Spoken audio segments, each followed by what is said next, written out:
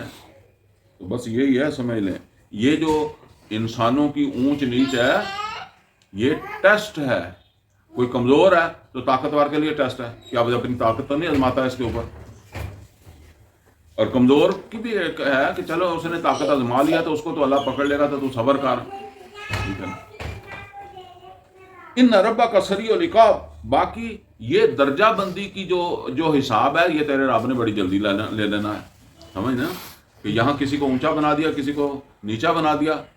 اب اس کا حساب لینا ہے کہ وہ جو اونچا تھا اس نے اپنے اونچا ہونے کے اعتبار سے جو ہے وہ فیل ہوا ہے کہ پاس ہوا ہے، اور وہ جو نیچا ہے وہ نیچا ہونے کے اعتبار سے فیل ہوا یا پاس ہوا، تو بہت جلدی یہ حساب کر دینا ہے. وَإِنَّهُ لَغَفُورٌ رَحِيمٌ، بے شک وہ مغفرت کرنے والا، رحم کرنے والا ہے. یعنی یہ کیوں ہے بلا؟ اگر اپنی طرف سے ایک انسان جو ہے اس نے پوری کوشش کی ہے اور اس کے بعد کوئی کمی بیشی رہ بھی گئی ہے، اور اللہ تعالیٰ سے انسان دعا بھی کرتا ہے کہ اللہ میں نے تو اپنی پوری کوشش کی ہے اور اگر کوئی کمی بیشی ہو گئی ہے تو مہربانی کر، تو وہ اللہ تعالیٰ اسی طریقے سے کر دیتا ہے جیسے روزہ بھولے سے کوئی روزہ رکھ کر کوئی چیز کھا لے گا تو اللہ اسے معاف کر دینے والا ہے. تو اس طرح اللہ معاف بھی کرتا ہے. تو الحمدللہ جی ہم نے سورہ انعام جو ہے وہ مکمل کر لی ہے. اقول قولی ھذا واستغفر لی ولکم ولسائر المسلمین والمسلمات.